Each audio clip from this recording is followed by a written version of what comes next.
On May 13th, 2020, as the world was experiencing the turmoil of the COVID-19 pandemic, 5 boxes arrive at 5 separate residences, all containing interlocking children's puzzles that surely are no match for the mind of any sane adult. But what remains inside is an invitation, a sense of normalcy and calm amongst the chaos. But what lays await on that island is more chaotic than any of them could have imagined. Welcome to Mysteries in the Machine.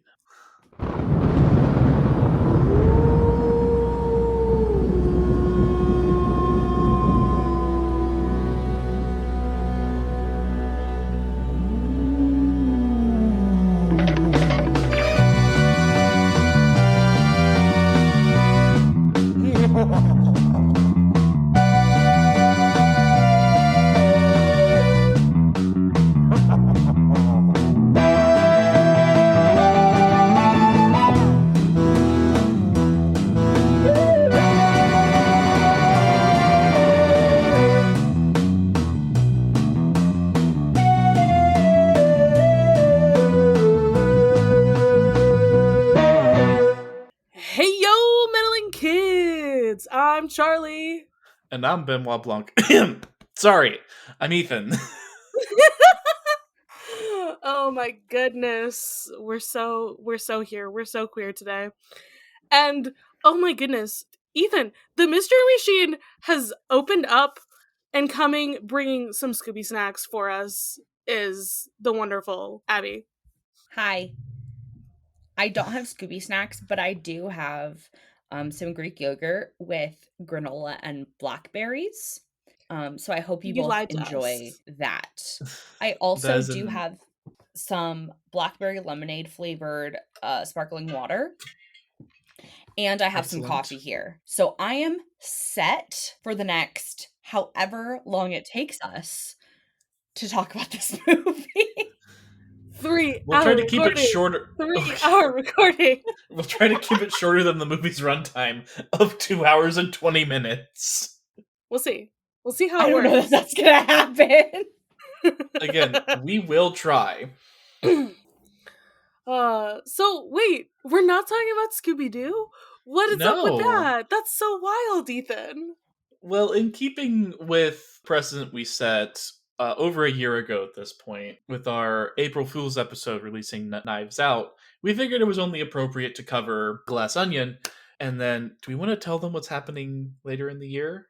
Well, there's another movie coming out later this year, Ethan, and we did just get some trailers for it.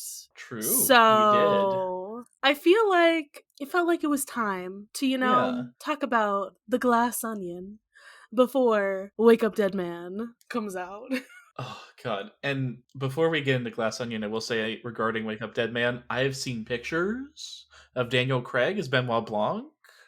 He looks so different. The long hair? I didn't think it would work, but I love it, though. Like, man was a DILF already, and this just, elevated him to the next level. It's gonna be a time. I want to know what caused this change in his appearance. I certainly hope his husband didn't leave him. No! How dare you put that thought in my mind? I just Googled the photos, and I'm obsessed. Thank you, Abby. I'm glad I have someone else on board here. I haven't watched the trailer for the third one yet. That's okay. And I was told that there was things happening. The black and white with him to the side, the swoop. Oh, incredible. See? We weren't following Knives Out on Instagram, and I was like, we're changing this immediately. Okay, thank you for fixing that. Now we are, because obviously we needed that content. Oh, we need to, yes, it is necessary. We have a precedent now. Wow. We absolutely do. All right.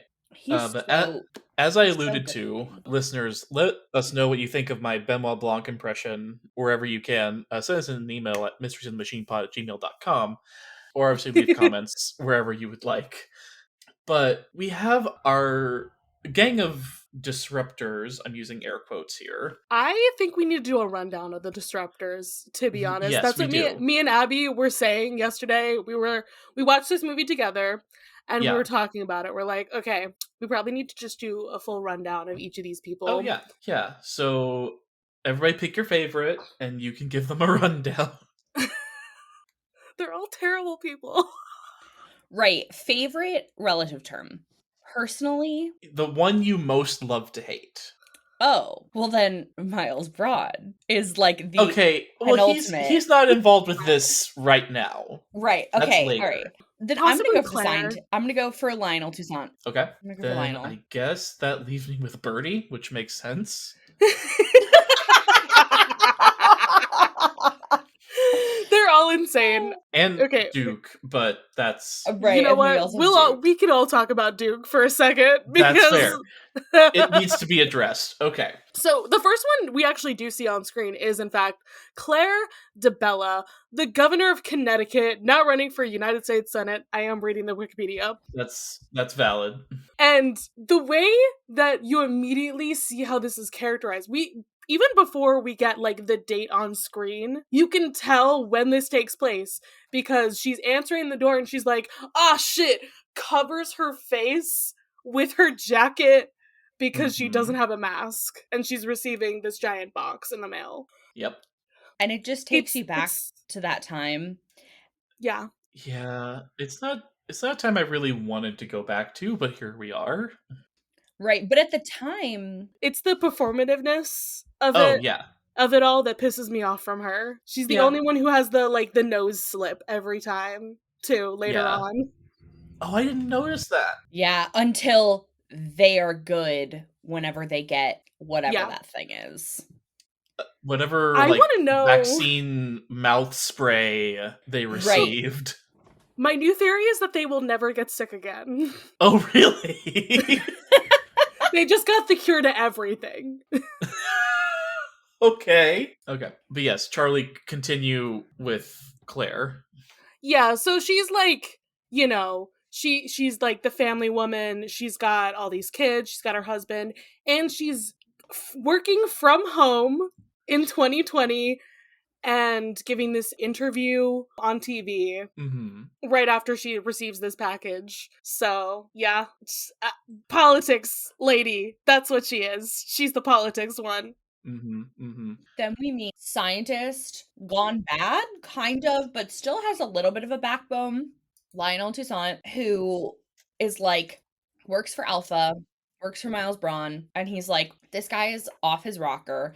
And I feel like is probably one of the few people who kind of stands up to Miles, but also like kind of not. Yeah. And Yeah. as a scientist who like myself, and as I'm so sure he fully understands the extent to which all of the things that Miles, that we are about to later learn, he fully understands the extent to which this, I don't know, gold mine of bad is going to affect everyone. And he's like, I don't know what to do. I'm like, you're trying to stand up. You're also complicit a little bit in everything that has happened thus far because we know Miles Braun wouldn't have made it this far without him. No, absolutely not.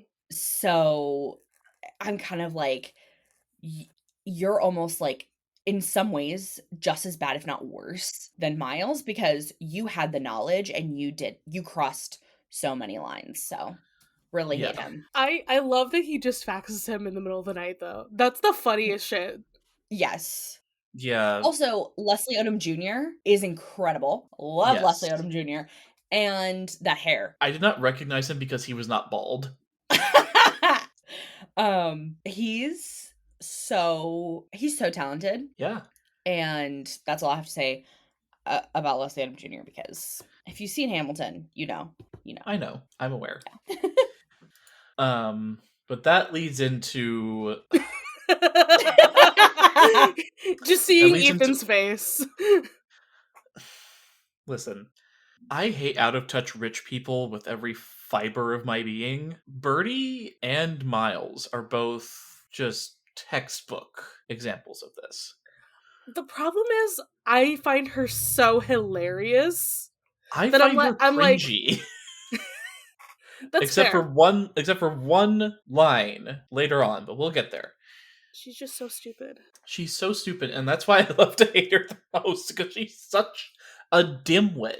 Like, she's not doing the dumb blonde stereotype any favors here. No, she isn't. All right, so who is Birdie J? Birdie J is a washed up former model who is trying to stay relevant by tweeting ethnic slurs, apparently. Hooray. And she designs sweatpants Yes. for the She pandemic. designs the Kim Kardashian of it all, or maybe Paris Hilton, I don't know. Somewhere in there. She's just iconic. Which, like, us coming out with luxury sweats at the beginning of the pandemic, not a bad idea. But No. everything else about it, terrible. Yeah, and we'll Yeah, get to the thing yep. later on with how those things are made and all that stuff, but her assistant though, Peg, love her. She's doing the most.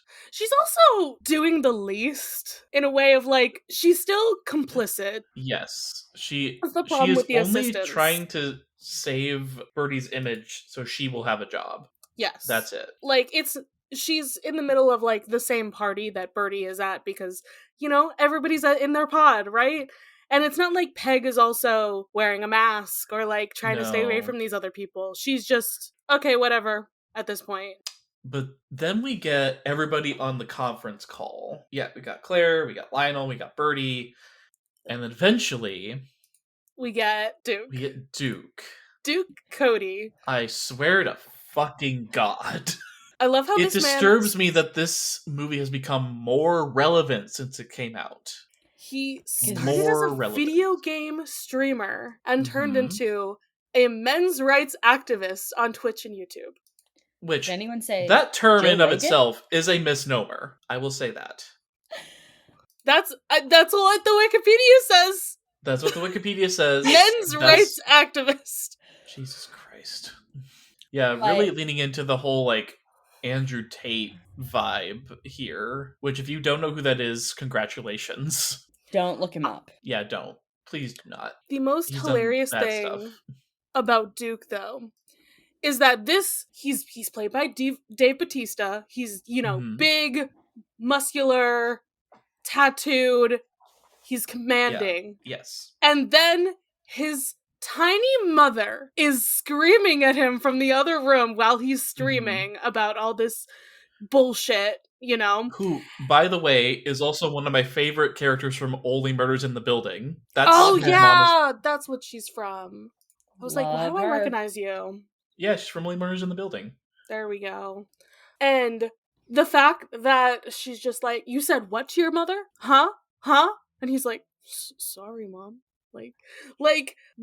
He's immediately emasculated. And he will do this for his mother. Honestly, I cannot think of a more succinct way to satirize this type of person. Right? It's Because, like, beautiful.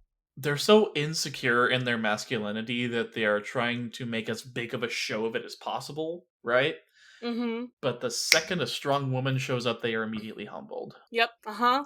And then we also Gotta have be the nice to your side mom. character of Whiskey, played by Madeline Klein. Who I recognized from a show Abby made me watch. Outer What? Banks. Outer Banks. Oh, on Outer Netflix. Banks. I haven't seen Really that. good show. Oh, it's a like mystery treasure hunt kind of show. Really good. I Yeah. like that. Ethan, you'd love it. I mean, I love Indiana Jones, so, like... Yeah, if you like Indiana Jones, The Librarians, National Treasure kind of vibe, this is National a show Treasure, for yeah. you. Yeah. It's that, Okay, but it's with sure. teenagers Okay. in Virginia. So, or not Virginia. North Carolina, South- right? North Carolina. And, you know, they're trying to be killed, and complexities, a lot of commentary on socioeconomic status, the haves and the Sure. have-nots. Really good. Yeah. Anyway, so recognize Madeline Klein from that, and Whiskey is there, and we find Yeah. out slightly later that she's kind of like she's there to like tag onto Duke and Miles. Like she's a clout grifter, like she's trying to get in with them because she's I would trying say to gold digger, but that is also true. Yeah, I think she's trying to set herself up to get more of a following and kind of Yeah. put herself on the map a little bit more. Yeah, I think she even outright says that, Yeah, like Yeah. that's why she's doing it. she's like, So, yeah, I don't know how this is gonna bode if I want to go into like anything political later on, Girl, but why are you thinking he's, about that? I don't know, yeah. she has plans She's got dreams and apparently. aspirations, but I think she's going about it the very wrong way because she is involved with Yeah. any of these people. Yeah. And then we get them, quote unquote, solving the puzzle, but it's really Duke's mom who's doing all the work. And the other guy So, from the party. yes.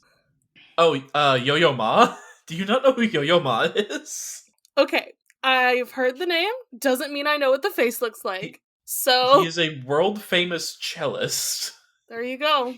He played at Why my the college graduation. Why That's the awesome. fuck was he at Birdie's party? Good question. I don't know. Is Um, Yo-Yo Ma an anti-vaxxer? I think he was probably a huge fan of the first Knives Out, and they probably heard about it, and they were like, "Do you want to be in this? Do you want to have like a small cameo in the second one?" And he was like, "Yes." Sure. Or The amount of like cameos. The amount There's so of cameos many. is insane. We haven't even gotten to the Among Us, but Yeah, okay, but after all that, Oh, that's the bet. That's so like funny. they get in, they find the invitation with an evil eye on it, which I found to be an interesting symbol. yeah, I mean, it's Greek. They're in a Greek island, right? Yes, they So, are. and You'll tie that's anything supposed back to Greek mythology, won't you?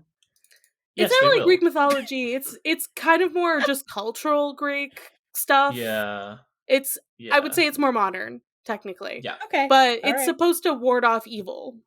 Yes. And then we meet our final piece of the main ensemble cast outside of Benoit Blanc, Cassandra Brand, Andy, Or do And we? to her she friends. smashes that thing. And honestly, good for her. I mean, and even from the get-go, they're setting up Andy to be the person who wants to, cause chaos, tear shit up, make things, break the system. The Okay, This true is the first example for doing it. disruptor, some I may don't say. remember how we did this last time. Were we full spoilers or no? I don't remember. Do we want to be? If you haven't watched the movie yet and you're listening to this podcast, what are you doing? Go watch the movie. I would Yeah, I what would are say you doing? if you're here like 20 minutes in and you haven't watched the movie, go watch the movie because I think from this point on we are going to spoil some shit for you. Yeah, Come we're gonna back. spoil some shit. And then hear all of our commentary because I Yeah, promise like I wrote down some good lines excellent. while watching it. I got some notes. Okay, but yeah, So- listeners, we will be here.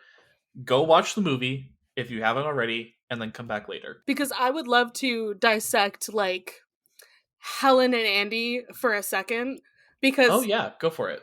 so I mean like one it's actually Helen that we see who does that immediately. Yes. Like who's to say that Andy wouldn't also do this? Yeah, Who's I to mean- say? Like Who's to say? but the fact that Helen is just like this bullshit. Like I don't Really? have time for this, and just I don't smashes have the box. the energy for this shit today. And then finds out it is in fact from Miles Braun and all those shitheads, as she calls them.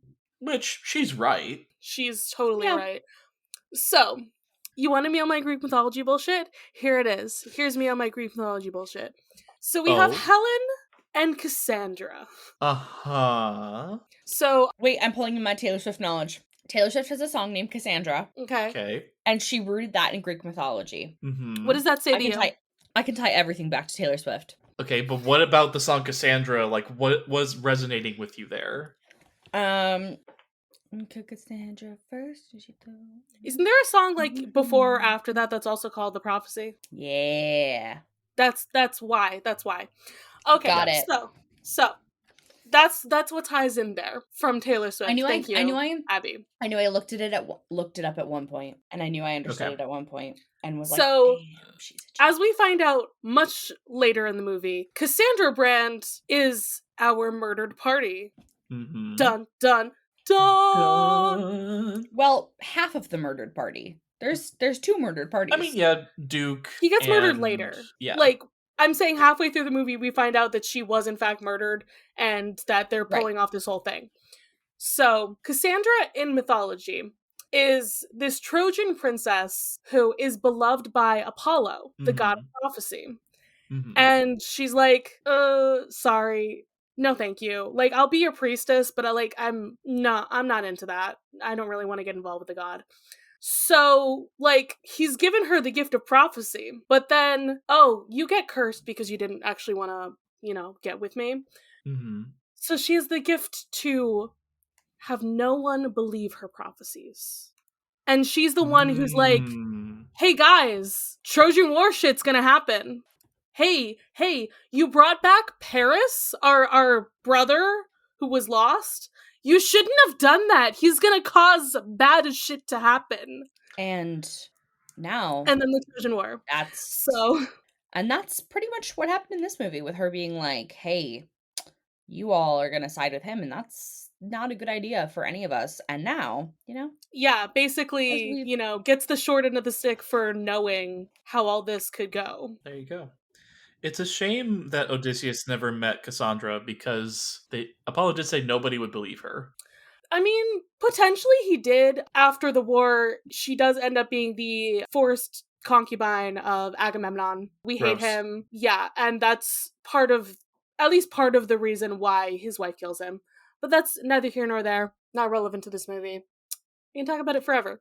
And then Helen, Yes, the most Helen. beautiful woman, gets whisked Which, away to do all this, yeah, I mean, cause a war. Janelle Monáe, while identifying as non-binary, is a very femme-presenting person, at least in this movie. Janelle Monáe is just everything. I think that's the answer. They are, Like, that's true. you see them in a suit, you see them with all the different hairstyles And and all like the the makeup. fuck-ass It's just Bob dyed blonde. Yep. Excellent. Absolutely I think excellent. I think the white suit is the Yes, best the white outfit. suit. I think it's the best outfit. The one dress that they're wearing for like when they get to the island and like the first chunk of it, Mm. also nice, but the white suit, like it's a power suit. It's a Absolutely. power suit. Like this is a girl Reclaiming boss, that. right? And she you know needs people to know that she is a girl boss. now my brain's just thinking, like, how iconic is that white suit, but with the blood stains, with the Yes. haircut, everything. Yup. I'm just like, oh my god, what an iconic, just everything there. Truly. Okay, but pulling us further back, Benoit Blanc is playing Among Us, as at least Charlie and I were during this time. Oh, I've me never Um, played too. Among Us. what? You didn't? No. I could have sworn. Well, It's a you and type I of game that I met in cannot play. 2020 at least. Yes, this is true. I was playing a lot of Among Us. I was on Discord playing Among Us with random people Love that. cackling about how we were pissing off other people. It was a grand old time. I Um can't play games like Mafia and Werewolf and Among Us Oh, and I such. enjoy it. Okay. But we get some insane cameos here. We have Steven Sondheim, right? Like, this is the last thing that he was in before he died, Jesus right? Christ. Okay. Natasha Lyonne, I recognized her. That was the only one I Angela recognized. Lansbury Angela Lansbury, and Kareem Abdul-Jabbar. are on a call with Benoit Blanc while he is He was in the in the bathtub bath. He's wearing got the a most... swim cap on. He's got wine bottles behind him. Man is not doing well. And He looks Um, insane. And I love it. And you can see all the books and everything, like, all around him, too. Like, yeah. he's just been living here. Oh, I just. And did you all notice their usernames? Because those are also iconic. No. No. Hold Okay, on. wait. Let me see. I'm Okay. about to So we've got pause it right there. Crunchy something. M She Solved, that's Angela, I'm sure. Fleet Street, that's Steve. Big Red, probably Kareem, and that leaves whatever that first one was with Natasha, and then Benoit Blanc's just Blanc Band 22, which is unfortunate. Like, you could do better, but Oh my god. Crunchy. I think it says crunchy something. It's hard to see. oh well. Either way, iconic referential usernames. Insane. All of this. He has a rubber ducky. That's important Of for both of course, you. rubber ducky. They're the one to make bath time lots of fun. Of course, you have to have a rubber These, ducky. if you don't know, listeners, these two are duck enthusiasts. I have a So. duck tattoo. I need one. Oh, I'm also noticing that he's got some products that are like there's like What? so in the shot where you see the four in the shot where you see the iPad and the four on the MacBook, if you look in Mhm. the back corner of the tub, there's like a really expensive like body wash because I recognize it from like the top.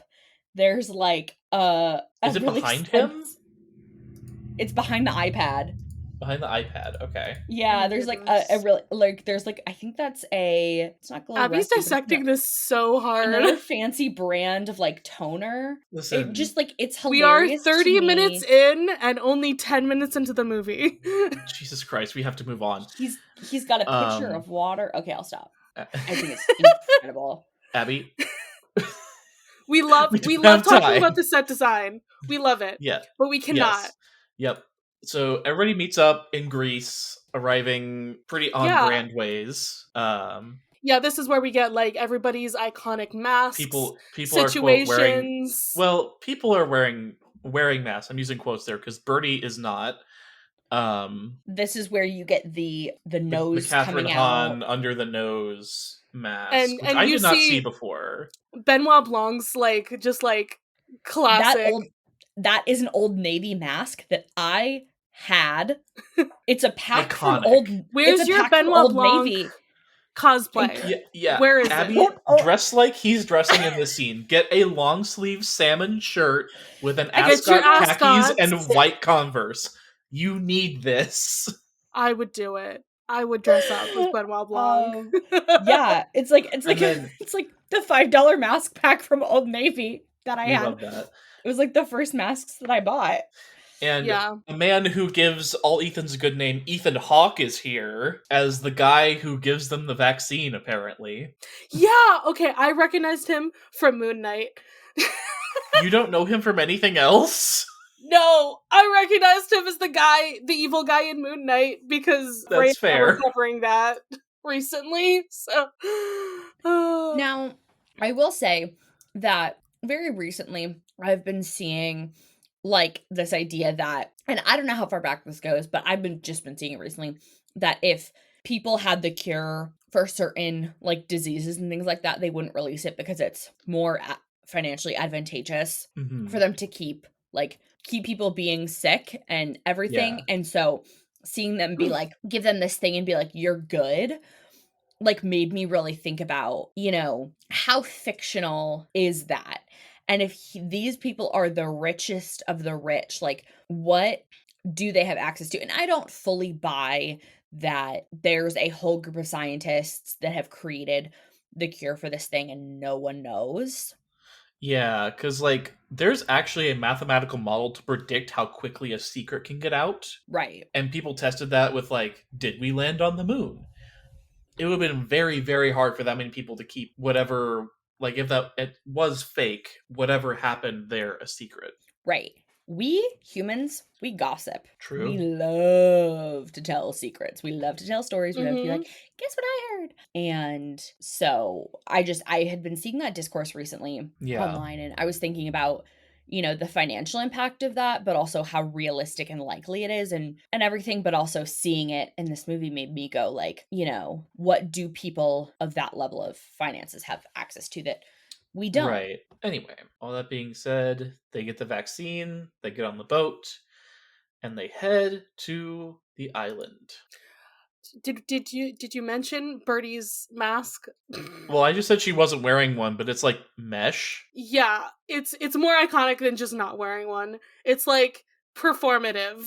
I mean, Because it's Abby, like, oh look, I think it's made a a good mask, point but make that it fashion. Abby made a good point that like Catherine Hahn's mask was like under her nose during that Yeah, whole thing, which also kind of is like in a way more performative. yeah. I just love the mask, but make it really stupid fashion that doesn't actually work. I mean, you saw a lot of people doing that. At least I did. Yeah. And this is where Andy shows up, Now, played by Helen. before we get into that, when they get there, Miles is playing Blackbird by the Beatles on Paul McCartney's guitar, right? At least according to him. Paul McCartney wrote that song about the civil rights movement and black women specifically. Oh. And bird is British slang for like a girl, a woman. So he's singing the song about black women. Just an interesting detail. Interesting. Blackbird is my favorite Beatles song. That's how I know these things. Good It to is know. also one of my favorite Beatles songs. Also, you can tell, like, when Andy/Helen is on the boat, like, she's, like, ripping it so tightly, and, like, later on we know that's because she's seasick, but really it's like, right now, is it, like, because she doesn't want to be there? Like, what's going on there? What's the inner turmoil? And it's like, no, she's actually just trying not to be sick. Yeah. I love that. And so they're talking about her behind her back and everything. It's like, why would she be invited? And okay, this is my thing that breaks me. When I watched it this time, I was like, yeah, why the fuck did Miles invite her? Because if they weren't on good terms, he knew she was dead.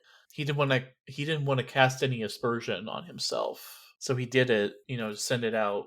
He knew she was dead, but the news hadn't broke. Yeah, the news hadn't broke. The news hadn't broke, and he'd already just done all this stuff. So it's like, why are you playing nice with this dead woman? It's just the fact that he did it is what sends his downfall into everything. So it's like, why the fuck did you do that? I think it personally, it just plays on like how dumb he is to me. Oh yeah, like. I mean, this just man. Don't send it. Yeah, Miles Braun here. He is like a combination of the worst men on planet Earth. Like, he's Correct. Elon Musk, Steve Jobs, and Mark Zuckerberg all rolled up into one disgusting package. I think they even make a reference to that. They say he social networked her. Like. Oh, really? I didn't catch that. Yeah, it's insane. Oh, I heard a kitty. We have a brief orzo interruption. That's okay. Oh no, the worst. An orzo. But everybody gets settled in, and Miles pulls Benoit aside and is like, I didn't invite you. Why are you here? But Benoit, I think, does a really good job of being like, oh my god, I'm so grateful to be here. Like, I'm so happy and excited. And obviously, like, he knows. But I think he just does a really, like, hilarious job of being like, oh, I'm so grateful to be here, and like, this is such a great idea. Thank you for inviting me and everything. The Southern hospitality sells this whole thing. Right. And then he's just so blunt with the fact of like, I didn't invite you, why are you here? And then they do have the conversation, and he's like, gets him, like, basically convinces him that someone reset the box and sent it to him. And Miles is, like, dumb enough to fall for that, which I think is either really Benoit's highest stat is charisma, or Miles' lowest stat is intelligence, which makes sense. Well, I think at least that is definitely true. Yeah. I think the issue, I think Benoit just, like, gets again, the accent just gives him some extra, like, points. Maybe it gives him an advantage, For sure, something. For sure. But also, when Miles sees Andy... Oh, that gasp. The gasp. The looking at her, like, how long it takes him, like, oh, you're here. Huh. You're not supposed to be here. But then he has to, put on the act again and be like, okay, guys, let's abbreviate this moment together. Blah, blah, blah. Abbreviate. Oh my god. His fucking malapropisms are just so much. Mm-hmm.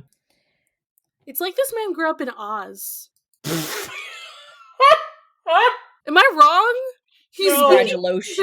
Congratulations. He's speaking like he's in Wicked. No, you're right. Yeah. Though, okay, so everybody's getting out by the pool.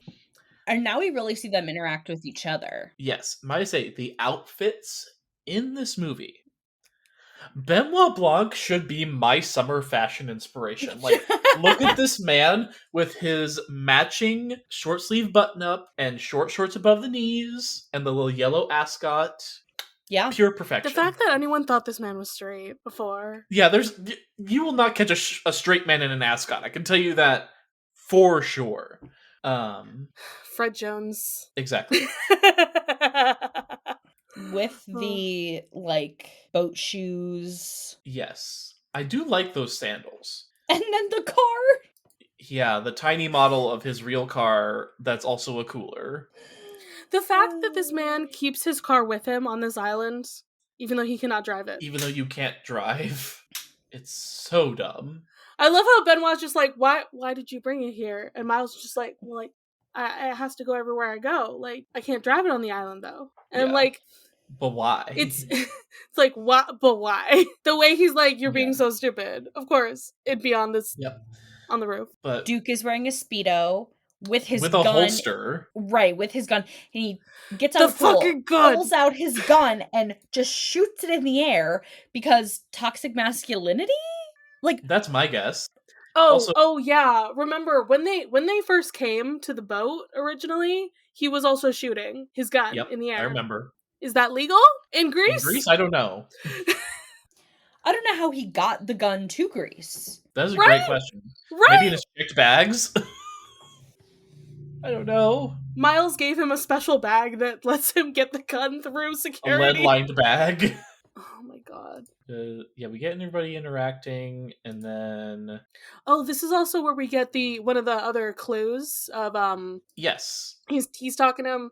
Duke's talking about how he almost got pancaked by Miles that Mhm. time, and Miles immediately That's- like and kind of Miles- cuts him off. Is Yep. like, oh, it happened this Yeah, other that's how I know time, that- right? Aerison Cooper's birthday party. Yeah, and just like way to save face, my man. Uh huh. But then we get Birdie and Benoit and Miles and Whiskey all talking on the patio with like an old issue of this magazine that was supposed to be part of the whole like murder mystery thing that was supposed to happen later. And then yeah, we get Miles are like waxing philosophic about like how everybody is a disruptor in their own way, and I'm like, all right, dude, calm the fuck down. This is where he has to explain to Benoit what disruptors are, and it's just like so dumb.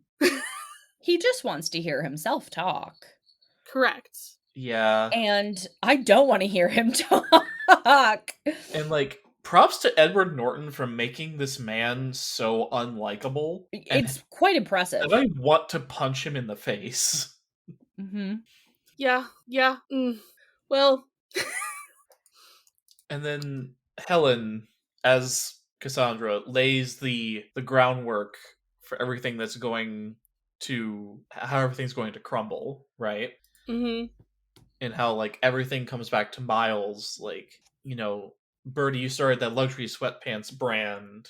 Miles is the main investor, and like, Duke, like, who's bankrolling you, and like so on and so forth. It's like you are all His puppets. Yes. Everybody is being controlled by him. Mm-hmm. And they all fall with him. Yep. We get Peg like desperately begging Miles to be like, hey, let's not release a statement about the Bangladesh factory and all that stuff. I like my job. Yeah. Like, okay. Miles, why do you want her to say all this shit? Like, to save face, I would assume. That's what it's all about.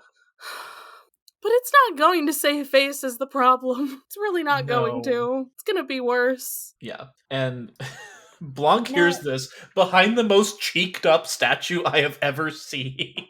Yep, the butt. No, literally, one of the best moments to pause the movie at is Benoit Blanc behind this butt. And they linger on the butt after he leaves. And the face that he has on is so, like, stoic, knowing. It's just, like, a very, like, it's just incredible. He also tries to smoke on the island. He cannot. It's a smokeless garden. And then we see that Miles and Whiskey are having an affair. which was kind of blatantly obvious Yeah, from like, every scene they had together where she was completely fawning all over him. yeah. It is a shock to, It's a shock to Duke and Duke only. yeah, and it's like, oh wow, dude, you really have no intelligence as well to have No, he not doesn't. noticed that. Yeah. We also see, do we see Helen seeing this at this We time? later on we do Later. see that Okay. Helen was We know also there. Benoit saw it, and we know Duke saw it. We do not know yet that she saw She's it. the reason that Duke turns around in that scene because she was making too much noise. Right. Yeah. Yeah. But then it is time for the main event. Yeah, we haven't started the murder mystery party because that's what this whole thing was We've about. been recording We for were almost an invited. hour. The movie's been going on for 40 minutes. We're doing great on time, actually. Yeah, we're doing pretty good. Yeah, it's because we stopped talking about every single shot. Yeah. But honestly, we do have to talk about this room for a minute. Oh, because Oh, it's insane. like, I know all people the have glass- analyzed it. And like yes, there's pictures, paintings upside down on the walls, like iconic, famous paintings. yeah, And it's like, this is how you know that this man is an idiot. yeah. Yes. The amount of just like glass things everywhere, I could never. Oh, I was no. telling Abby while we were watching this, I'm just like, why do rich people truly have no taste? Because this is the Right. ugliest shit I've ever seen. Yes. They rely on other people to make their tastes for them, Correct. and that's why. Which is weird because you have enough money to develop a taste, decide you don't like it, and then develop a different taste. Right? Mhm. I feel like that's what I'd be doing. I'd be like, Yeah, well, I don't like this thing as much as I thought I did. Maybe I need to Goodbye. do something else. Or Yeah. I'd have Right. a room for each thing, you know? right. You have themed rooms. Yeah, like That's this how you is do it. this You is can't the decide. the impressionism room. This is the postmodernist room, and all that Or stuff. for could be Charlie, like- it'd be this is the Scooby-Doo room, this is the Steven Universe room, this is the Right. Rick Riordan Shrine room. Oh, I thought you were gonna say this is the mushroom room. You would have a mushroom room and a gnome room, Yes, Correct. and then a mushroom gnome room. They lead into each other. Okay. Yeah, they share a bathroom. Correct. Uh, And then in the middle of all of this grandeur that is the really dumb, pièce de résistance. the Mona Lisa. The real Mona Lisa. Yes, Encased in glass and everything. And I love how Claire's just like, oh, really? Why would you have the Mona Lisa? That's no, like, she in thinks glass, it's that's so she thinks weird. it's a print of the Mona Lisa. She doesn't think it's a real Right. thing. Exactly. And he's like, well, actually, everything's closed. And you know what? I'm actually helping them out because, I paid for it. It actually wasn't that much, It's not that bad. Just had to pay for the insurance or whatever. Yeah. Huh? God, this man's dense. Right? And the fact that he specifically tells these people, I understand they're his inner circle, but as Benoit Blanc later points out, these are all people that could want you harm. Mm-hmm. And he's telling them all, oh yeah, I have an override switch for this glass Mm-hmm. so that I can look her in the eye. Jesus That's Christ. Nothing between us. Also gross. That's also Yeah. gross. Everything out of this man's mouth is gross. Yes. True, but we're all sitting down at the dinner table. Oh, And I was like, all right, it's time for the murder to begin. Charlie, did you Sorry. want to say something first? sorry, before the murder even starts, we got to mention his chemical. This is when he brings up the Yes. chemical. He shows Clear. them he gets the little thing, clear with a Mhm. K. Yep.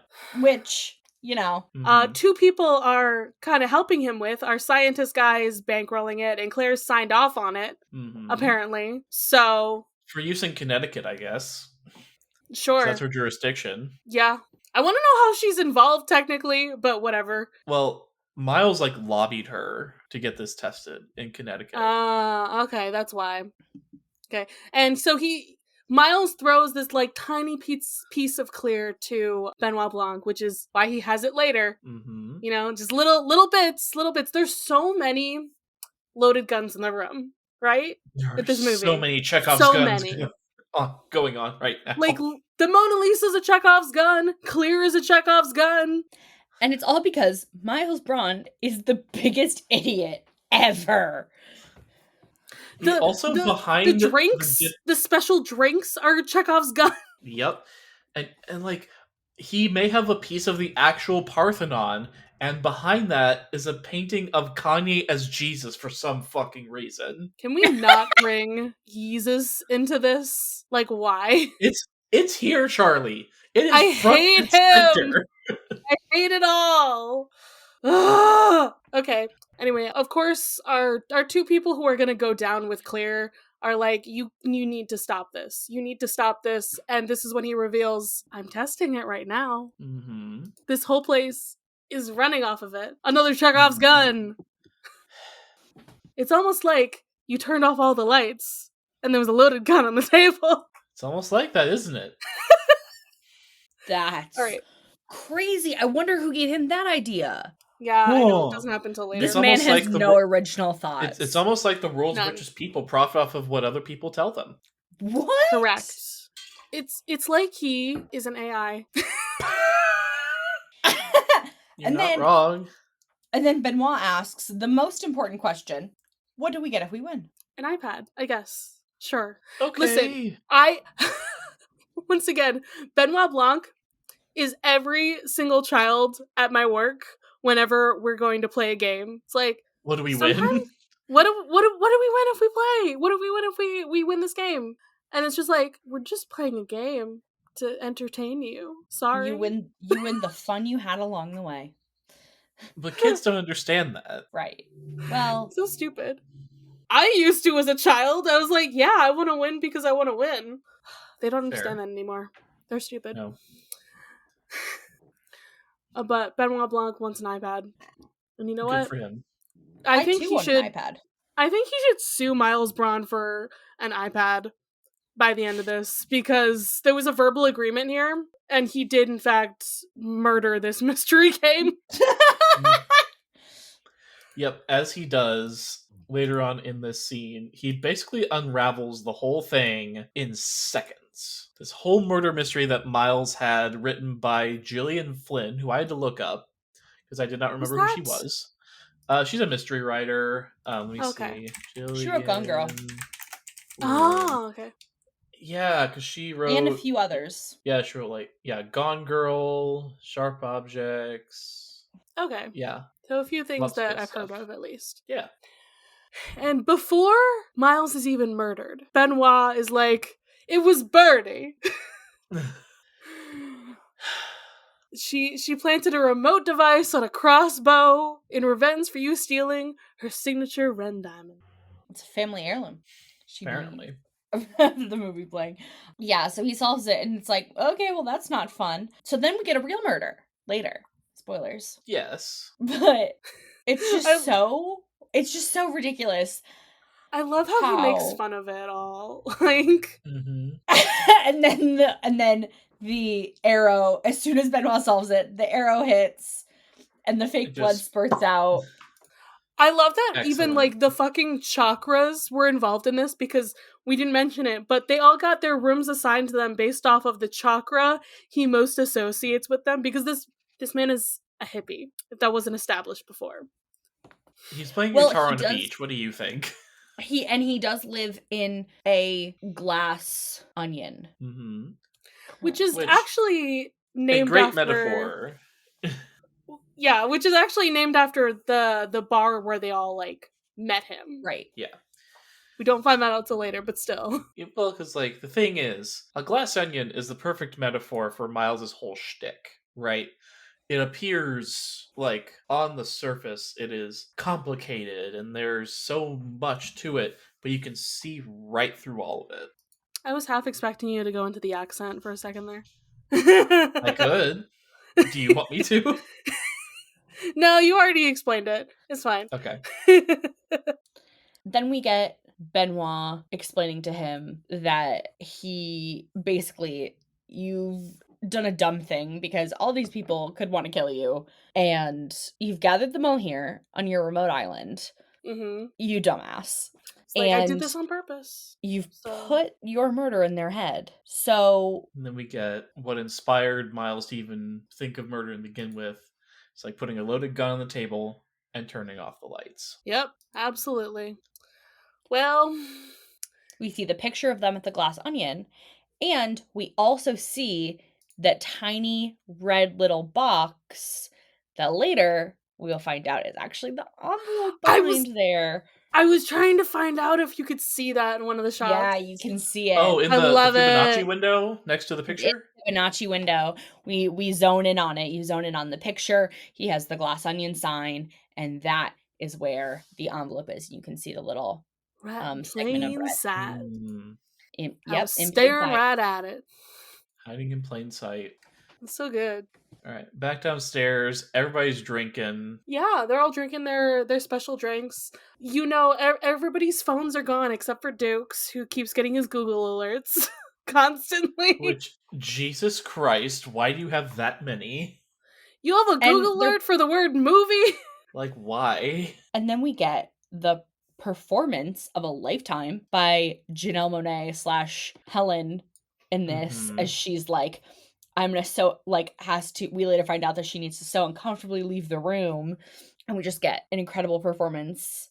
Claire is angry. Like, what? She's basically asking Helen, what can we do to shut you up? And why the hell are you here? Yeah. Like, nobody wants you here. We don't like you anymore. And I think it was very interesting because she's like, as Cassandra, she's like, my life was taken away from me by Miles Braun. And like, right. She doesn't realize how literal that is in that moment, because she doesn't realize how that Miles is the killer yet. But when she said that, I was like, damn. She is doing it very purposefully, though, at first. Like, she's like, my life was taken away from me by someone, by everyone in this room. Do you know what that means? Like, looking at Claire, like, you know, she's kind of trying to interrogate, but also she's trying to make a scene to leave. So it's purposeful. It was, is she drunk really at this point? masterful. Or was that just earlier? I think that was earlier. Everybody but her has been drinking. At least because there's excess. There's definitely a few times in this movie where she is drinking, and as we establish later, Helen does not drink. Yeah. Well, because she thought she wasn't drinking, and she knew too many of Jared Leto's hard kombuchas. Oh yeah, we forgot to mention that too. Which, like, well, yeah, it doesn't. Again, it doesn't come up till later, so like it's fine. But also, it's hilarious. Yes. So she storms off, and Duke gets the all-important notification that Cassandra Brand has been murdered. We don't know that yet. He shows it to Miles. It's like, this is the game changer, right? You know? And that's where Miles has to decide what to do. Now, do you think in that moment that Duke and Miles have realized, because like she just stormed out, right? Do you think they've realized that that's not Cassandra? Like, I think Duke is too dumb. Miles knows that it's not her. Right. Miles knew from the moment she walked onto the beach. Yes. Duke did not figure it out until right now. But what I don't even know if Duke's I don't know if Duke figured it out at that moment. No, he did. Because what he essentially is asking for is like, if you want me to be quiet about this, you're going to give me what I want. Which is like that's an true. off-brand Fox News thing that he was trying to threaten him a little bit. Yeah. Yeah, maybe we can talk Alpha News. Yes. Yeah. And then Duke dies. Yeah, Duke don't dance with pineapple, guys. An anaphylactic reaction to pineapple. Abby, you want to talk about this for a second? Because Abby, our resident medical expert. Yeah, so it's very obvious that he's having an anaphylactic reaction, and Charlie asked me yesterday when we were watching this, I was like, is there anything they could have done for him? And I was like, yeah, give it an EpiPen. Yep. So if someone in your life has an anaphylactic allergy, they should be prescribed an EpiPen. EpiPens expire every year, and so you should get a new EpiPen every year. However, an expired EpiPen is better than no EpiPen, because expiration just means it's less effective. Yeah. Not that it's like gone bad in the same way that like when milk expires, you don't drink that milk anymore. It just means it's less effective. So an expired EpiPen, better than no EpiPen, and everyone should bring their EpiPen with them on vacations or wherever. If you're traveling with someone, you should tell them where it is. And the people closest to you in your life, people who live with you, should know how to use an EpiPen. It's very simple. You take it, take off the cap, jam it into the person's thigh, doesn't matter if they're wearing clothes or not, and hit the button. There's also instructions on the EpiPen itself. This has been your PSA for an anaphylactic reaction. And then you call Abby, 911. Abby, I have an anaphylactic allergy. I've carried an EpiPen with me since I was 6. Right. But some people don't always carry their EpiPens with them because they like to leave life up to chance, toe the line. I don't freaking know why. Yeah, And that I'm terrifies wondering me. in this moment, like does Duke have an EpiPen? Oh no, Is Duke would be emasculated by an EpiPen. I'm telling yeah, you Right. right now. exactly. And none of them would Someone jabbing think something to into him. EpiPen, care about an No. EpiPen because they don't care about him living. They Yeah. don't. But Yeah, that's been your PSA about EpiPens. I guess He's used my them. reaction was like, is it easy to tell that he's having an anaphylactic shock? Like, could Yes. the doctor in the room have known about that? Like, they're it's just kind of like cradling him, and they're like, "What do we do? What do we do?" And I'm just like, "You're a doctor. You're a detective. Figure it out. Are you that dumb?" There's no doctor. Yeah, there's not a doctor there. Oh, is he? There's a scientist. Sorry, a I mean, scientist. Lionel's a chemist, not a doctor. Yeah, that's fair. I mean, that doesn't mean that he doesn't know how to use an EpiPen, but Yeah. But yes.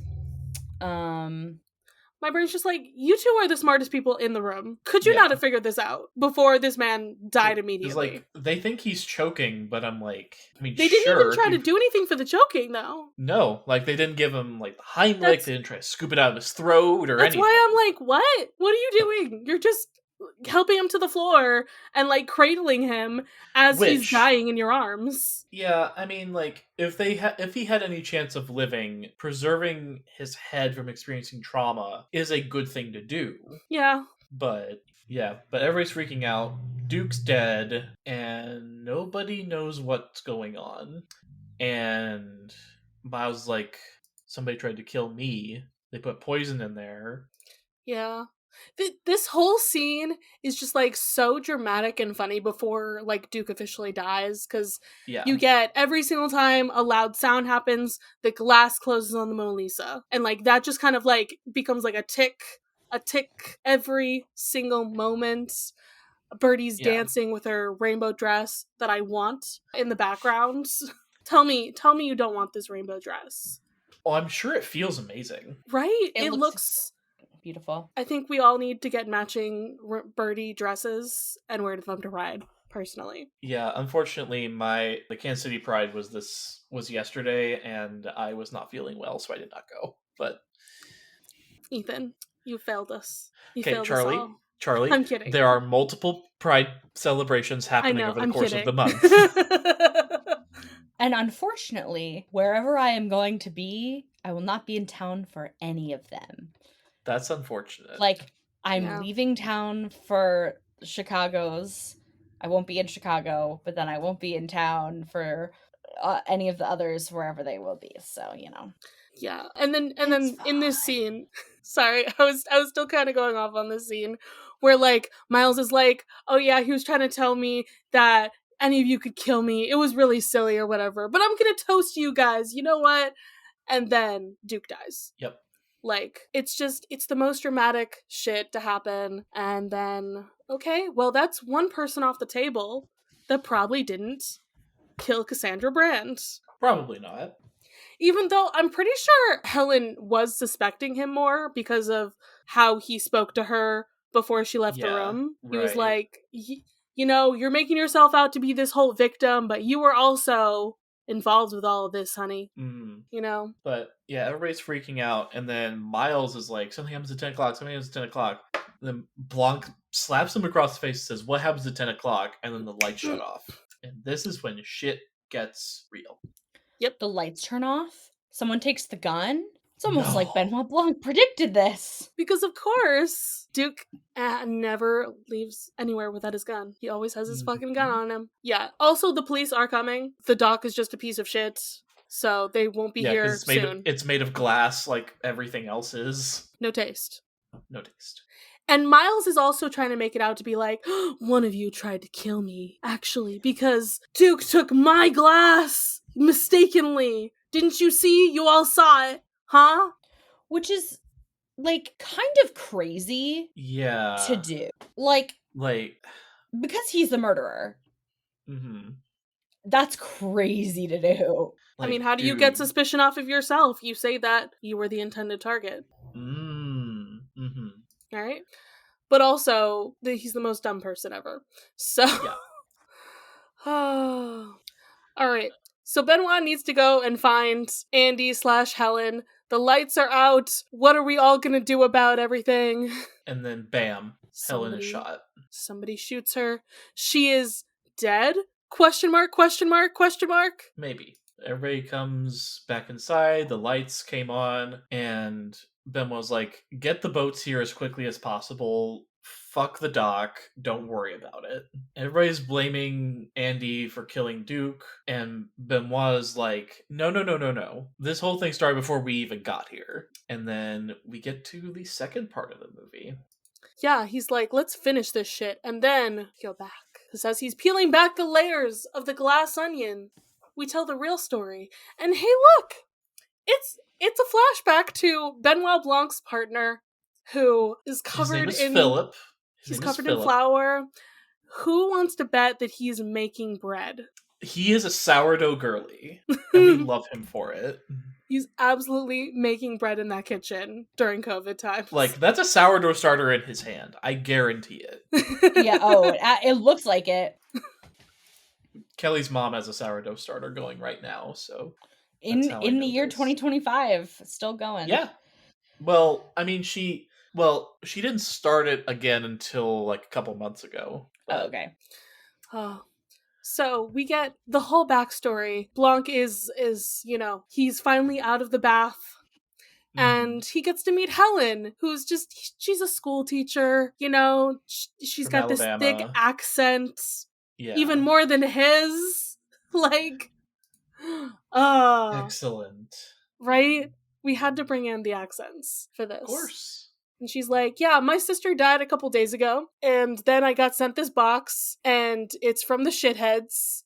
And she tells a little bit of their backstory as sisters, like, they made up this rich bitch accent that Andy's been using forever now, to act like she's, higher class lady. Exactly. Like, this girl at 6 years old had a journal called For Future Biographers. Plural. Homegirl is 6 years old. That level of confidence is 6 years old. Aspire to have that. Fucking wild. Yeah. Andy, I feel like we don't know enough about Andy to know if she wasn't also a full shithead with these guys. I mean, we barely see her do anything, so... Yeah, we don't see enough of, like, her. We don't get enough of, like, what she was like outside of this group. So who's to say she wasn't, maybe not as bad as them, but, like, close to that level? The best of the worst. Person. Yeah. She's still a rich person. So, but her sister at least saw that, like, hey, she got screwed over by this whole scenario. Truly. We talk about how she's the one who built Alpha, which is Miles Brown's company, and everything. Like, it was all her idea. And the IP is hers. Yeah, and because she wrote her out of it. She wrote it all down on a napkin back in the Glass Onion, the bar that they all met at. Where they all met Miles, I should say. Mm-hmm. So... they have this conversation, and I think my favorite part of all of it is the way that Daniel Craig says the word buttress. It's a great buttress your feelings. Buttress them. And my reaction is to him being like, I'm not Batman. And I'm just like, right. Incredible. Sir, Batman is based off of Sherlock Holmes. And you are Batman. He comes up with the brilliant plan of You come, everyone thinks most people think you're still alive, except for the people who know you shouldn't be, Mm-hmm. or as your sister, and then I'll be there to observe and start talking. because And sorry. oh no, go ahead. Because he wants to get them all on edge. And he also knows that he will never be able to get into this inner circle without them being like, what? Like, he needs somebody who's on the quote unquote inside of it to like Mm-hmm. make sure that he can get in there and not be found out that like Mm-hmm. they're doing some fake shit here. He's like, yeah, I received the letter or the invitation or whatever. I received this box, somebody reset it and all of that, yada yada yada. Like, I need you to be in on that, because otherwise they're gonna immediately know that, what? Who invited him? What's going on Yep. here? So then we get some more backstory on Andy via Helen, by the reading of her journal. This is Yeah. where we find out the Glass Onion was a bar, and they were like, all of them were friends that just kind of hung out. Also, he You know, had like, his hairdresser person do her hair like Andy's. yep, So excellent. her The poor dress, curls. incredible. The dress is awesome. I love that dress. We get the flashback to Glass Onion. And like, Miles comes in here dressed like the worst magician you've ever seen. Yeah. I And love this is all of supposed to their be, past looks, though, right? Because they all look like nobodies, right? yeah. Well, because like, They are nobodies at that point. at this point, yeah. Exactly. I mean, like, Birdie's the only one with any like fashion sense at all, which makes Yeah, but she sense. still She's a looks. model. They make her look like a washed up model. It's like, yeah, Yeah, she's wearing fancy stuff, but like she's still not putting enough effort into it, right? right. Dave Bautista with hair, I don't like. I just don't. Yeah, he looks wrong. Though What's his Catherine name Hahn with with the more bangs. hair? Oh, Leslie Odom Jr. with more hair. Yeah, Yeah. also. My favorite line of all of this, though, is Mhm. when Miles says, I want to be responsible for something that gets talked about in the same breath as the Mona Lisa forever. Mm-hmm. Again, another loaded gun, right? And in that Mhm. moment, if you don't already know that the Mona Lisa is going to go up in flames, you're like, shit. I mean, I certainly You're- didn't when I first watched this movie. Not this time around, but Yeah, and like he's already said that, and he said that to Benoit, who's like, "What does that mean?" And the rest of Mhm. them had to explain it, like, "Oh yeah, it means immortality or whatever." And here in the flashback, you see that it's Andy who had to explain that to them. She had to be the Mhm. translator for Miles and be Yep. like, "Just humor him, whatever. He's gonna help us to go places, okay?" Mhm. Like, what does this man have going for him? Charisma. Yes, the It's man can talk. just the Riz. Nothing else. No other stats. And I could go on about how all six of them translate to different stats in D&D, but I don't think we have time for that. Ethan, Yes. you've said it in my presence. I want to know. I want to All know right. your thoughts. So we got Miles's charisma. That's obvious, right? We've got Andy as intelligence, Mhm. right? We've got Duke as strength, right? We've got Birdie Claire. dexterity? I don't know. Intelligence. Lionel's probably wisdom. Yeah, I think Lionel's wisdom. But that leaves Birdie and Claire as Claire's dexterity and constitution. Claire's constitution. Claire's Birdie's constitution because she's a dexterity. politician. She's a Birdie is dexterity. Birdie can walk in heels, and that's all she got. Fair enough. Hey, it's hard to do that. I've tried it. It is. Sounds right to me. Oh my god. Yeah, they fully make one person who has every stat at 20. Yes. Yeah. So then we finally get, like, oh, Miles is the one who finally got Birdie to come back. He got Claire elected. He got Duke set up at Twitch. Mm-hmm. I don't remember what he got for Lionel, but they He did got eventually Lionel start like Alpha. published in a prestigious like scientific journal. There we go. And then they finally start up Alpha, and he's talking about Clear, and Annie's like, it's gonna blow shit up. Let's not do that. Yeah. Let's not. Like, she's already the one who started, don't do it. Don't do it. So. And Miles is so Steve Jobs coded in this scene specifically. The Right? black sweater, the blue jeans tucked in. Exactly. They knew what they were doing. Yep. And we get the trial. Yes. And everybody lies. Just like we saw Miles do Straight it. to their face. Yeah. We saw it was Miles. It was him the whole time. Don't know what you're Mhm. talking about. And Andy takes a picture of herself with the original napkin in an envelope. Because she He's like, I'm found gonna it. expose all you fuckers because I found it. Oh, it's glorious. And then they make a little Where clue was board. it hiding? It was in a book on her It bookshelf. was in The Innovator's Dilemma. How apt. Exactly, right? Okay, so yeah, she sends the email. And who faxes it? Lionel faxes it to Miles? Lionel faxed it to Final Miles. fax it to Miles. Lionel, you dumb fuck. You got her killed. Yep. If Miles didn't know this happened, she'd be alive. Yep. Apparently, Benoit Blanc is bad at Clue. I love that for him. He's bad at Among Us. He's bad at Clue. He needs a challenge. He needs it to be real. Yeah. He needs Yeah. lives on the line, right? Right. And now is where we get into where the movie starts. We're seeing things from Helen's perspective. We're seeing how sick she is on the boat, how everybody's talking shit about her to her face. We're Mhm. seeing, like, the initially, like, cut away from this scene where Benoit Mhm. had to, like, tie his shoelaces on the beach. And they did that Mhm. specifically so the two of them could chat for a moment. Like, Yeah. hang back. Be like, hey, it's I think it's working, you know? Yeah. And Helen gets to talk with Whiskey for a bit. This is where we get that. I'm glad Whiskey has more of a character than just be eye candy. Yeah. It's not a wonderful character because, you know, It's more of a character than what I thought she would get upon True. first viewing this movie. and this is where we get some more pieces of clues because oh yeah, I got this this necklace for my birthday. I'm a Taurus.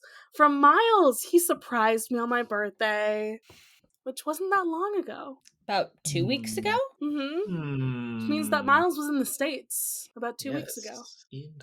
not in Greece. Interesting. Nope. He Also, filled his Whiskey. entire penthouse apartment with roses. Yeah. Jesus. Man's extra. Hey, I like roses.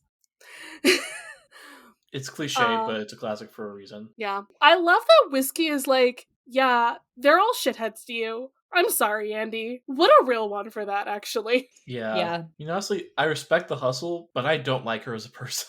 Yeah. The only good people in this movie are Helen and Benoit. That's it. And Benoit's partner, who bakes And bread. who we saw for like 2 seconds. Listen, making Most sourdough, important. supporting Most Benoit. important man. Yeah. I He mean, lets him live in his bathroom. So, listen, we were all going through shit. yeah, exactly.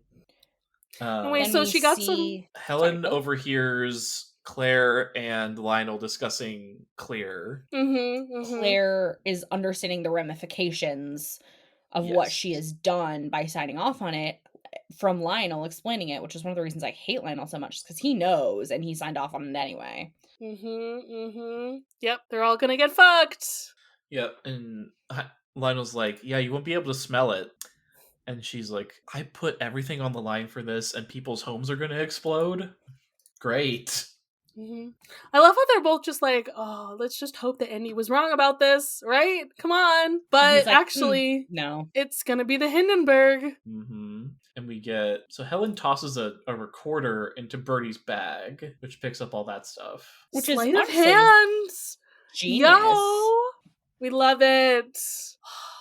This movie's just giving me ideas for what I'm gonna do, guys. Okay. Excellent. I'm so excited. I really need Benoit's outfit, the blue stripes with the yellow ascot. I need that. Yes, you do. In my life.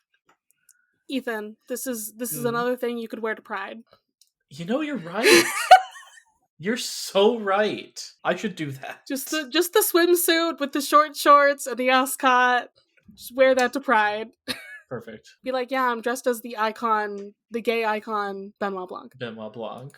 Yeah. This is where Benoit and Helen are just like, I don't know who could have done it. They all feel very guilty in this scenario. And Helen's just like, I don't think any of them are murderers. Like, they're all terrible And it's people, like, but I don't think they could do all that. murderers.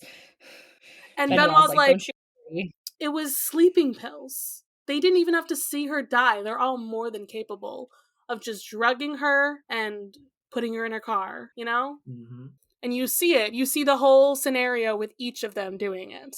Which Yeah. I think makes it even more, as she's going through collecting motives and everything, you're like, oh shit, really? Which one of them is it? Right? And this is where you find out which- she's been drinking alcohol all day. But she doesn't know she has. Which is even funnier, in my That is opinion, because she's funnier. like, what are you talking about? And he's like, they're 9% alcohol, and she's had several? Which is like double a seltzer. So like, Right. That's if she a doesn't drink, lot. she'd be feeling it at the very least. Anyway. And we get one of the moments where, quote unquote, Andy stormed off. Mm-hmm. Claire and Duke are talking to her. And Mm-hmm. she's getting some information from them. It's like, you didn't even look me in the eye back at court. And it's like, what? Why are you here? Come on, why are you here, Andy? And then they talk about the email. Mm-hmm. You didn't write back to the email, huh? No, you didn't. No, they all called her. Everybody called her, and she did not answer. And Duke was driving so fast to get to her Mm-hmm. that he almost got pancaked. Yep. And Lionel, Claire, and Duke all got to the house at the same time. Yeah. Once again, this is why you think it could maybe be Duke, because he was there first. Yeah. But he couldn't get in. Yeah. But I think he is kind of the red herring. Yeah, for definitely. this, which is why he has to die first. Yeah. But she is starting to act drunk, because she's just like, wait, you were already there? What? Yeah, can you say that one more time for me, please? Say that again. Yeah. But I do love that Benoit later on is like, you should take up drinking. Because you're killing it. Yeah. That was funny. That was great. She is doing a great job. Yeah. One of my favorite lines that Janelle Monáe says, oh, if I ever meet Jared Leto, I'm gonna whoop his kombucha brewing ass. Yeah. She's like staggering away from that. Yeah. Homegirl is not doing great. Yeah. So the two of them meet up again in the exercise room. Again, another scene I love, because after they've done all this talking about everything, you find out that Serena Williams isn't just a decoration on a screen. She's there. On the clock. She's there to job. give them like their own personal workout, and she's just reading a book and like on this phone call. That's once again wild. Another great cameo. Yeah. It's your money, and it's Miles' money. Like, honestly, do whatever you want. Yep. We see that Helen and Benoit were there to see the affair, but Helen makes too much noise. Duke turns around. Yeah. Yeah. Oh, this is definitely when we find out about the fax machine, that it was Lionel. Yes. Yes. Yep. Because there's fax machines in like every fucking room, everywhere, all over the place. This man loves his fax machines. Yep. And the fact that he doesn't have a phone comes into play later. Yeah. He has the one in his pocket. Was it? I'm trying to remember which scene it was, but it might have been when the lights go off, but like it kind of just goes to like everything, and it like you even see the fax machine for a moment or something. My brain was just like, oh my god, the fucking fax machines. So dumb. Yep. And then we get some more stuff with Birdie and Peg. The recording that was in the bag. Yes. Which gives us one of the greatest lines of the entire movie, in my opinion. Which is, this place is notoriously one of the biggest sweatshops. And she replied, sounds perfect. Thanks. Jesus. Yeah, sweatshops. That's where they make sweatpants, right? God. The Paris Hilton Kim Kardashian-ness of it all. Okay. And the just like the look of like, well, what was I supposed to do about it? Like the just total like, what did you expect from me? Just incredible. Okay. Like, girly pop, you have the world's knowledge in your pocket every hour of every day. You can find a dictionary very easily to figure Right? out what a Right. sweatshop Right? is. Which, remember, this is the woman who thinks that a lamp is an Amazon Alexa. Oh, that was so funny at the beginning. Oh, yeah. We didn't even Alexa, mention that. Alexa, can you Shazam this? Shazam this. this is a lamp, not an Alexa. Literally, that's why I love her. She's so dumb. Okay. But also in this Birdie and Peg scene, Peg is like, my therapist says this is a toxic relationship. I need to I quit. Like, I'm out. I think I'm done. Peg wants to fuck her, but she's No, just too dumb to no. notice. Could be. I have a theory. I have a theory that they are just together. Oh, really? Like, just straight up already together? Charlie Yeah. will put anyone in. Okay. I will put anyone in a Anyone queer in a- relationship. I will say that everybody is gay. But, okay, yes, we know that Birdie will, appropriate things regardless. But she is wearing a rainbow dress in that iconic True. scene. True. And, okay, on this watch through, I was, like, overanalyzing Peg's entire style because when you put Peg her is next queer. to Birdie, Yeah, Peg for is sure. queer. Oh, yeah, Peg is definitely. the queerest. Like, that is a lesbian. That is a granola, crunchy lesbian if I have ever seen one. So I think the thing is that behind the scenes, like, this is the secret that people don't know. They're fucking. They're Okay. together. They're fucking. That's why it's a toxic relationship. Right. Boston employee, just not a great way to have a relationship, period. So that's Or my maybe 2 it's like cents on this. maybe it's just like a friends with benefits situation. There's fucking happening. We have the butch lesbian and we have the femme lesbian. The femme lesbian, so. yes.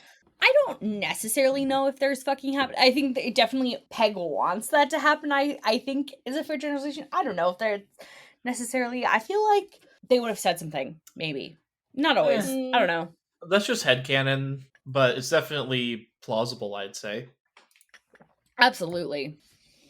It's just my 2 cents, my thoughts. The real nail in the coffin though for that email about the sweatshop though is that, what was it, her emoji thing of her is dabbing. Oh, Jesus. I don't remember that. Hold on, where was that?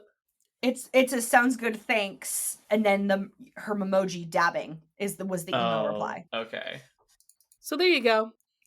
And now Helen's been playing this exactly like it is Clue. She's been taking notes. She's been like, okay, who had the motive? Who had the means? Yada, yada, yada. And she's like, well, it's all of them. Every single one of these people could have done it. What is it, detective? What do we have to do? We have to find the envelope. Whoever has it did the murder. Mm-hmm. That's how they do it in Clue. And and the fact that they still don't know that it was right there in front of their eyes. In plain sight. Mm-hmm. So then we get a retelling of the night's events, going back and forth between Helen ransacking everyone's room and Duke's death. Flashing back and forth between the different people with the funniest faces of like Duke on the table, like, and then back to Helen ransacking. Duke's like choking. There's a thing that I didn't catch until I just looked at it.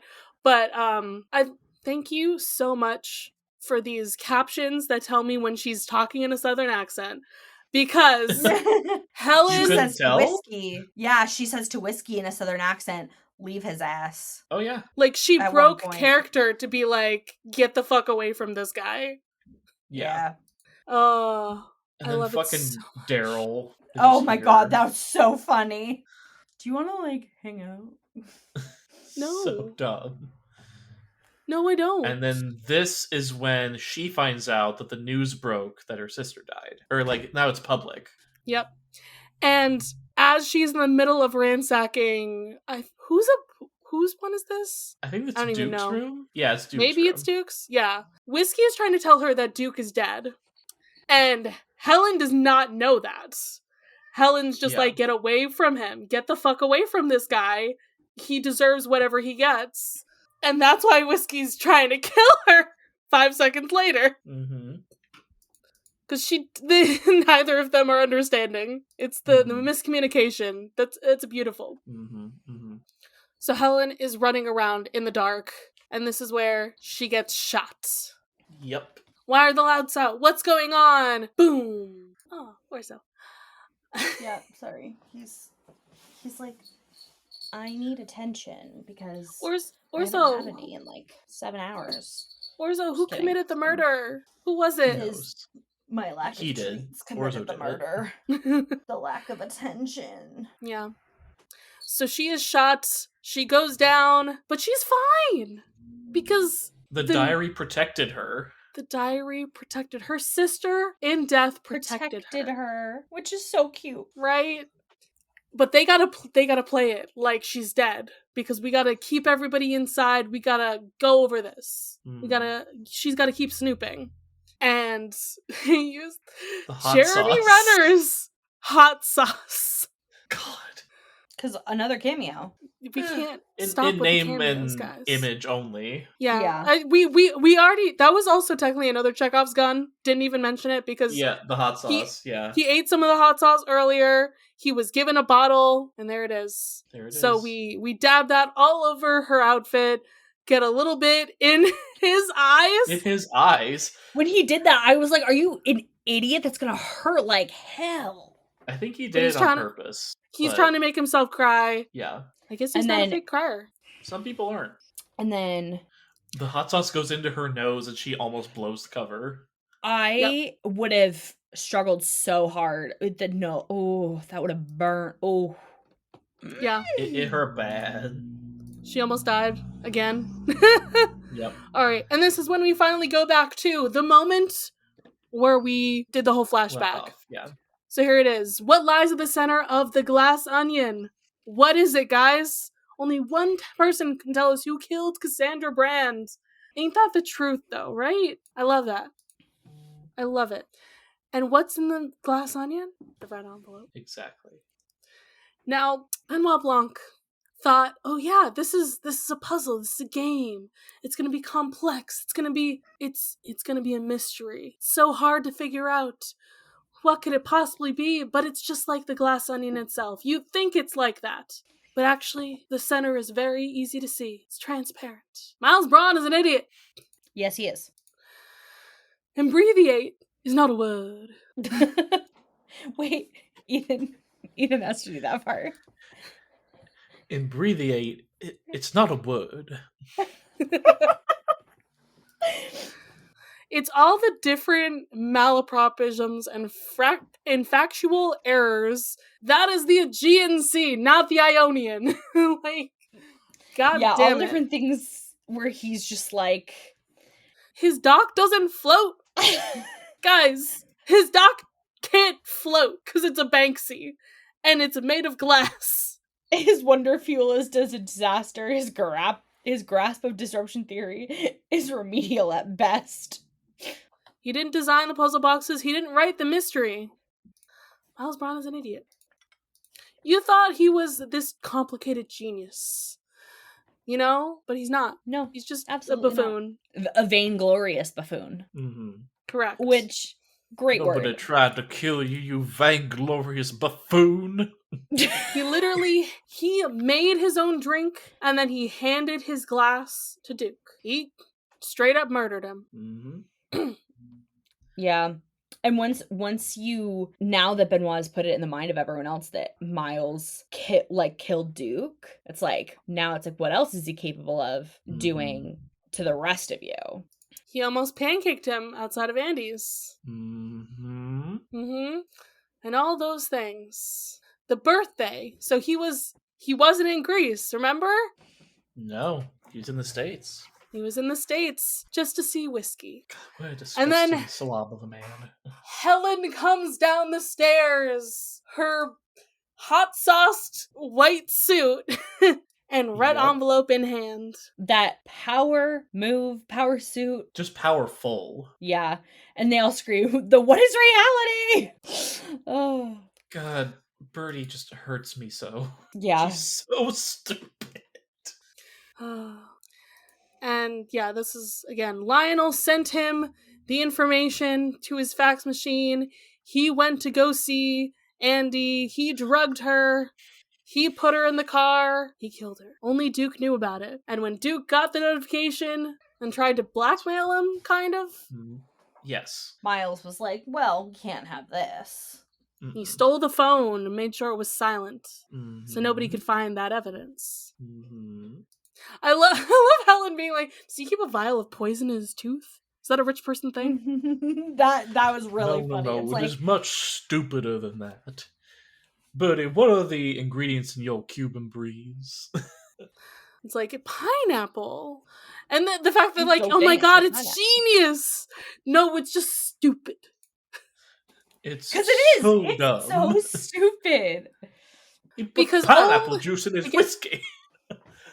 In his whiskey. Exactly. Again.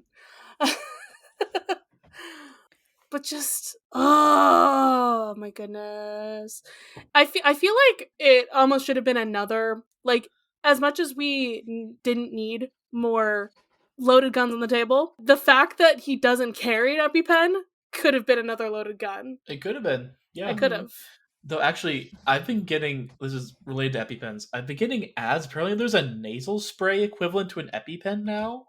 Yes. I forget what it's called. I've been getting ads for it. Interesting. Just And this thought is that was where fun. everyone finds out Andy is dead, and that is Helen. And Birdie being like, "Oh yeah, you told me about your sister Helen." My sister Helen. Wait. It's so dumb. And then the pièce de résistance. He stole. Wait, no. What's the line he says? Come on, where is it? What does he say? Your one murder with any panache at all. Yeah, You stole the You idea. stole the whole one idea murder from with any me. panache at all, and you stole it from me. It's like, yeah, because he's such an idiot. Incredible. And then Helen's like, I got the napkin, gotcha, bitch. And then he's like, what napkin? And just burns it. Because, of course. And this man, again, more fucking loaded guns here. He has a lighter with him. Mm-hmm. He doesn't allow smoke here. Why does he have a lighter? And my question in my head is, why the hell didn't Helen take a picture of the Right? fucking napkin? the napkin and email it to herself? At the very least. At the very least, like, get it off the Get phone. it stored in the cloud. Right. Yeah. To where you can access it later, because you know what kind of person he is. Mm-hmm. And you've seen that Duke, like, you've seen that Duke died. You got shot at. Like, you know, my thought is like, what the heck are we not, like, taking a picture of it? You know, I would have the envelope. I would have taken the napkin out of the envelope and just She said, did. oh, I have the She did. No, I'm saying, and I would put the napkin away. Like, put the napkin somewhere else and be like, I have the Oh, envelope. fake him out. True. Okay. Yeah, and There you have go. it. So then if he burns it, you're like, oh, damn, but I still have the envelope somewhere else. And then use that later. Because, Yeah, that could have been good. you know, But, I don't want to, you know, it leads to what happens next, which Right, is yes. the most important part of the entire movie, the best part of the entire movie. So Miles is so butthurt. He did this because he is so butthurt. He's like, we should have been playing my dumb murder mystery this whole time. Now you don't But have any evidence, so you can't do shit. Right. But you guys ruined my fucking weekend. Let's make it about that. Let's make it about me. Because that's what this is really about. And now Blanc is giving her some truths. He's just like, he's right. I can't do anything. Like, you do need evidence. And he's being so real for that. Like, Yeah. it's true. Like, You this isn't really Ace can't Attorney. do anything. Like, No, this is Ace Attorney. oh, really? Ace Ace Attorney Attorney, is like, you very have to real go- about that. You Okay. need evidence. If you do not have the evidence, they get mad at you. Most Okay. of Ace Attorney is not realistic, but that's one thing that is very realistic. Is like, you need to have the evidence that this thing happens. Mm-hmm. And then And then he says downs- circumspective evidence. And I'm like, again? Again with the circumspective. yeah. He's so close. And Helen has the most valid crash out of this entire movie as she just starts breaking shit left, right, and center. She asked them all, like, come on, you could help me out here. You could say, I saw him take Duke's gun. I saw the napkin. And then none of them volunteer. And she's like, well, this stuff is all stupid. So I'm gonna treat it like it's a rage room. Yeah. And I'm gonna just destroy all of your cool shit. Which, like, this doesn't hurt Miles at all. No, it he doesn't. could literally replace all of it easily. Oh, I'm sorry. Especially when Miles says, like, your sister was a complicated woman, but she meant so much to me. Like, I'm sorry for your loss. And he's just like, No. He's like, I don't fucking believe you. Like, you're terrible. Like, You Yeah. used Andy for her ideas, and you wrote her out of her company. and then you killed her. Yep. Yeah. Everybody starts breaking shit. I love that they're all breaking shit. They won't stand by her, but they're also mad about all of this. Which is like, she does also bring back this thing that they've been saying, like, you're still holding on to his damn titties. Like Yep. And then And Benoit's like, Helen- I'm out. Helen I goes can't be into the involved. maze, breaks the glass piano, picks up And it's just, a table, destroys the bar cart. Miles is just like, are you done yet? Are you done yet? And it's like, she was very methodical with destroying the bar cart, though. Yes. Because what did that do? That put all the alcohol everywhere. And what is And alcohol? what is alcohol? Flammable. And she That's what I starts tossing use. fuel and she starts burning pillows. She starts grabbing, like, she grabs Bertie's shawl and starts burning it. She puts her own jacket in the fire. Well, I mean, the suit is ruined, so why not? Yeah, there's no reason to keep She's going. just keep going with the flames. Why not, guys? And then she has the genius idea. It's really got on her. What are we gonna do? She takes the piece of clear that Miles gave to Blanc and Blanc gave to her and throws it behind her into the blaze. Oh, this is where it goes to the fax machine. Because it goes to all the different places. Yep. I love how the flames are just soaked up. We just shoot, Hindenburg. boom. There is your fucking disruption. Mhm. Get disrupted, idiot. So good. And then Blanc's just like, well, if it's already smoking, I'll have my cigar. And Miles is looking to the Mona Lisa. This is a smokeless And that's where Helen looks from him to the Mona Lisa, and she's like, oh, guess what? Fuck you! Mm-hmm. Because they have this whole thing that they keep doing whenever he's like disruptors. He like crosses his arms and does the middle finger. And she does that to him. Like, disruption, bitch! Mm-hmm. And she opens up the glass. Bye bye, Mona Lisa. Also, And what's just, the like, song playing? Hold on. Mona Lisa by I don't Nat King know. Cole. Okay, Thank I was you. like, it is a song called Mona Lisa, isn't it? Yeah. There we Yeah. go. Good. We love it. The run in the power Excellent. suit. And then she just Amidst brushes him the- off. And his face as he falls in, like, disbelief doing the that he scream. couldn't stop her. He's doing the scream. Yeah. And the Mona Lisa burns.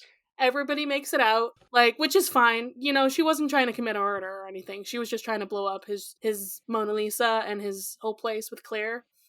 Mm. And the fact that he's just like, ha, you didn't do anything. You just, your little temper tantrum, whatever. Are you happy It now? didn't hurt me at all. And she's like, All right, dude. you realize you are the biggest idiot alive, right? Your future, your whole thing that you were trying to make, the fuel, it barbecued the Mona Lisa. The most And now, famous yes, you will be mentioned in the same sentence as the Mona Lisa, forever. but not positively. Forever. The public launch of Clear. Congratulations. Mm-hmm. And they're all smiling at her, like, damn, you did it. And he's like, and then Bertie says, I saw the napkin you burned. Claire, I saw you grab Duke's gun.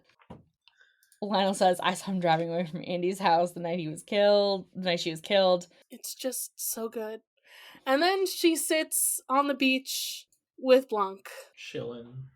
Here come the police boats. just waiting. He's like, did you get that son of a bitch? Yeah.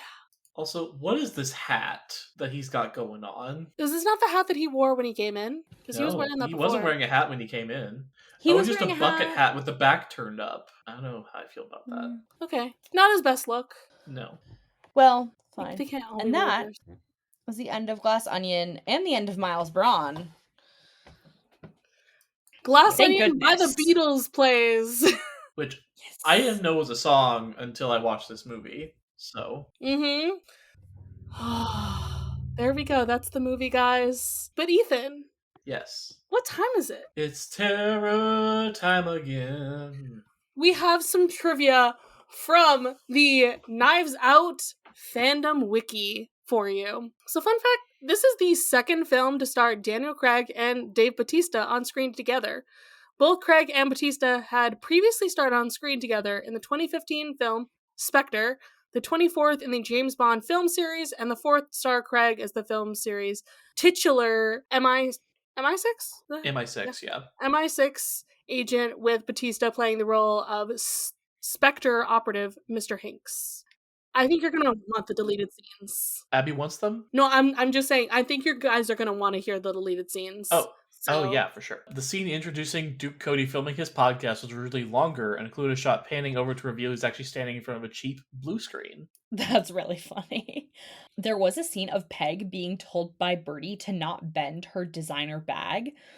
This is why in the scene at the dock, Peg is being shown holding the bag very awkwardly. I think that would have been hilarious to continue their relationship Yes. narrative. And a mid-credit scene was shot depicting Benoit Blanc calling the Louvre to confirm that the real Mona Lisa is safe, revealing to the audience that Miles Braun actually had a copy. Rian Johnson cut this scene as it removed the power of Helen defeating Miles. I think that was a good thing to cut. Yeah, I like agree that. with that one. I think that's interesting that they did have that as a an option. They're like, Yeah. You know what? We can't undercut what she did here. Yeah, but it would sell that Miles Braun is an idiot a little more. It would. I But think it's the I fact think the way it is, it's fine. It's the fact that people trust him so much, though, Mm-hmm. to even have the Mona Lisa. Yeah. Yeah. And it says like what you can get away with when you have so much money. Yeah. Exactly. All right. Besties, folks, queers. Amigues. Exactly. Are we allowed to do our other things for this one? Because I feel like... You want to? Because I I feel didn't like count the shenanigans in this movie. Oh, well, no, we're not doing shenanigans because this is not a Too cartoon. many to count. Truly. I think it's just Birdie's existence. Correct. Yes. But I was gonna say Scooby snack rating because I feel like we can't really rate. We joked about it. We had our rating for Knives Out last time, but like We we did. really can't add that. How many one. onions? How many How many onions? How many onions? onions? Oh god. I don't This know, but is they're all made of honestly a glass. perfect movie. This is honestly a perfect movie to me because like everything that's introduced is wrapped back around at the end.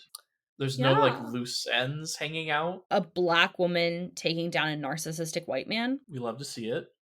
Favorite And not only Fallen. that, a teacher taking down a billionaire. Yes. Yep. That's what I want every movie to be about. It's so satisfying. It's so wonderful. Yeah. Mhm. So I'm giving it all the onions. I will agree with that. Every single onion. Yep. Shrek, you're out of onions. They all belong to Rian Johnson and his glass onions now. Yep. All right, but I think the one thing that we can definitely answer here is whose side are we on? I am on Helen and Benoit's side, and I don't think anybody's going to disagree. Helen. Yeah. I am also on the side of the wardrobe department. Dude! The costuming department, they should have at least been nominated for an Oscar for this movie. Because Because it was the way that great. it works with the characters specifically is just like excellent. they all do specifically have their own style of like, you know, important person and such, but like in their own way. Their aesthetics are always matched. Yes. Yeah. It's almost kind of Scooby-Doo in that way. A little bit, yeah. Yeah, you know.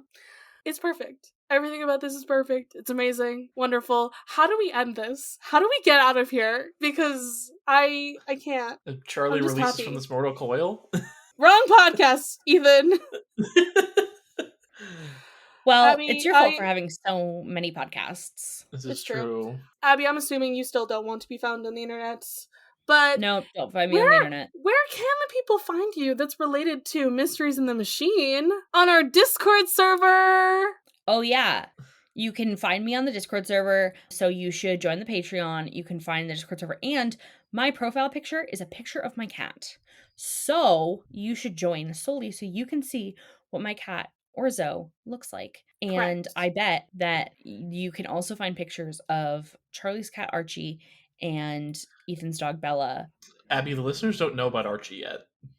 Yeah, fun fact, I got a cat. That's how we'll end the episode. I got a cat, everybody. Sorry. It's fine. It's fine. I was like, I forgot to mention it earlier, but yeah, it's important. Charlie has a void. Charlie got a cat and I moved, and that's why we've taken so long. But correct.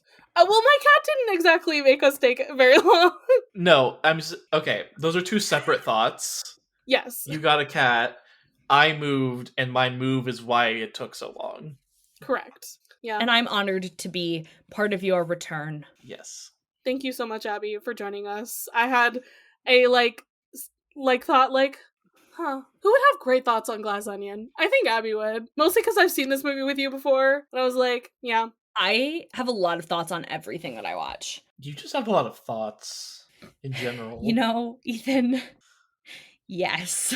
It's almost like she's a smart and wonderful person. That also, like, yeah, but my brain has all these thoughts and my brain has to have them all the time. And also, you said you wanted to be invited on more podcasts, so you're welcome. Here you are. Here I am. All right, guys. It was a pleasure. Going to split up and look for clues for our next mystery. And next time, I assure you, it's actually going to be the Scooby-Doo show. So, bye! Bye.